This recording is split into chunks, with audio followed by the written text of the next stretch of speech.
Okay, so I wanted to let you know what I was going to do with that picture I just showed you.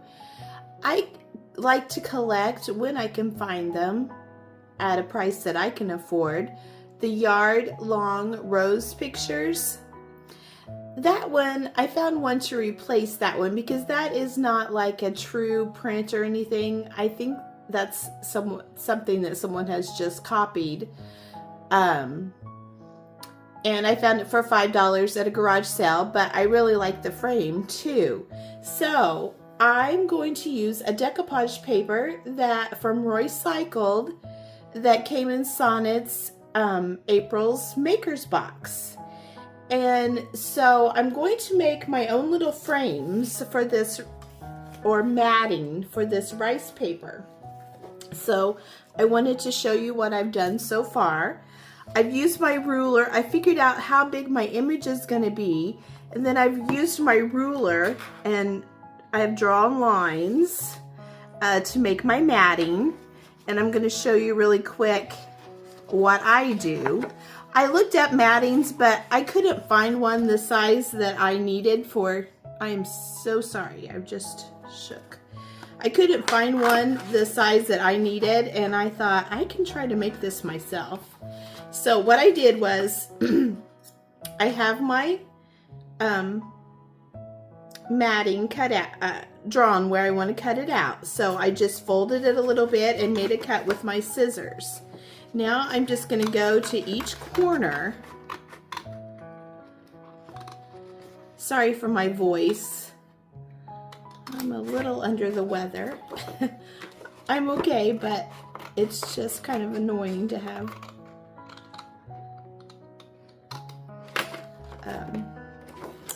this allergy cold.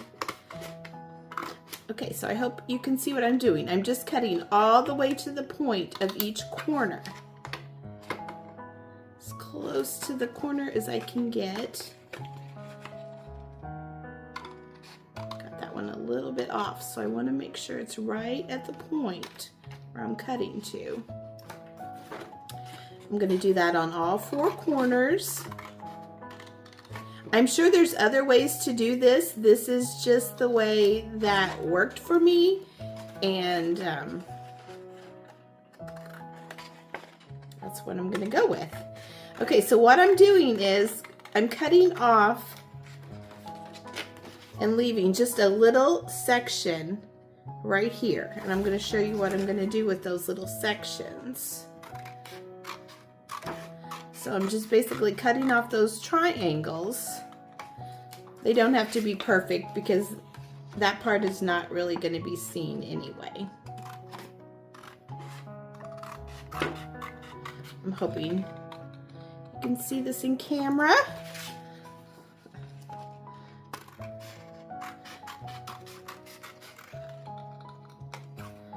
Okay, so I cut that one a little bit close, but that's okay.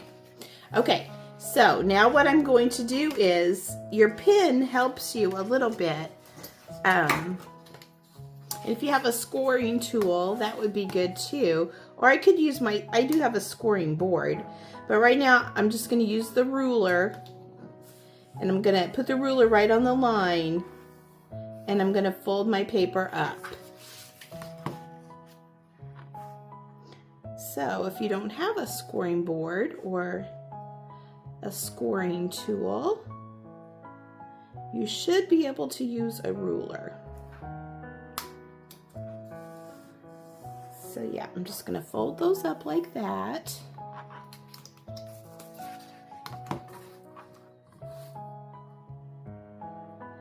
So I hope everyone is doing well. Hope you don't have this allergy cold thing. The weather seems nice today. I think a lot of people do have spring allergies though, spring and fall allergies. Okay, I'm just going to crease that down really good. I'm just going to use my fingernails just to make sure I can get that to lay as flat as possible.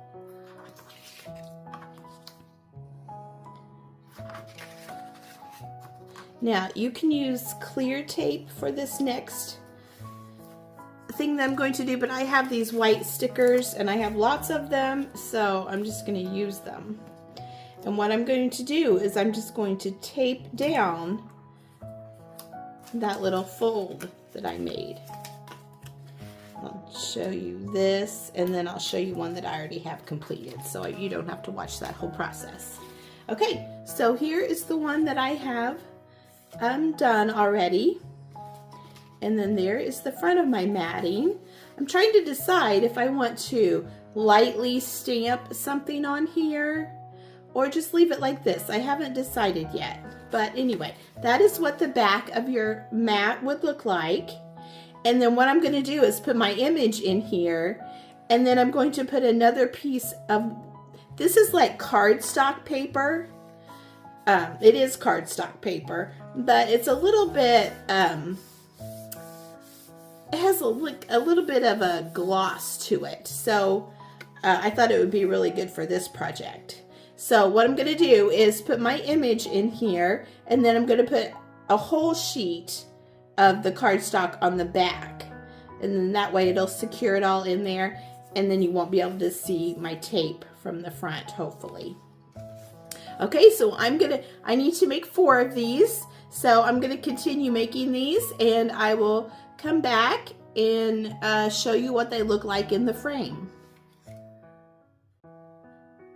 Okay, I wanted to show you real quick. Once you have one done, you can just use that as a template and just draw, you know, put the good side down so you don't get any ink on that, and just use the back side and just go ahead and trace around what you've already cut out, and then it'll be the same size. So just like this, then that's much easier. You don't have to do all the measuring. And also I wanted to tell you, on that Yard of Roses picture, it had been water stained. Like, I don't know if it had sit outside at the yard sale or whatever, but you know, it's definitely not a true Yard of Roses picture. And I'm not getting rid of the picture itself anyway, probably. I'll just put it back in the frame as a backer, turn it backwards. But I just wanted to let you know that I'm not doing anything with a Yard of Roses picture, because I really like those. But I just wanted to show you that really quick. You don't have to measure out every time. Once you have one already cut out, just use that as your template. Okay, I'll be back. Okay, so I was putting some of the decoupage paper in the matting, and then I put it in the frame for a second, and I thought it looked kind of plain. So I thought I needed to jazz it up a little bit. So what I'm going to use is the IOD Velveteen stamp that came out this spring, the mini stamp set. And this is the stamp that fits the best. It doesn't fit all the way on there, but it still looks good. And I'm going to use the Tim Holtz Distressed Ink in Antique Linen. And I'll just show you what I'm going to do on a couple of these, and then I will finish them. And then I'll show you what it looks like when it's all finished. So I'm not going to use a stamping block. I'm just going to use it without the stamping block.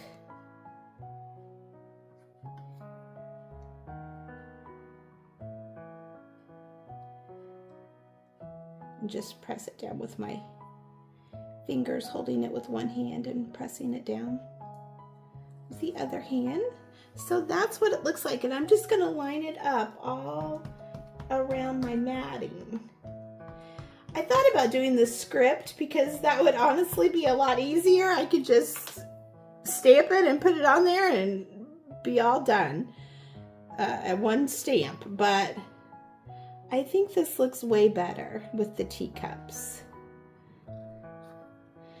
So that's what I'm going to do. I'm going to go ahead and finish stamping these. and then I will be back and show you what it looks like.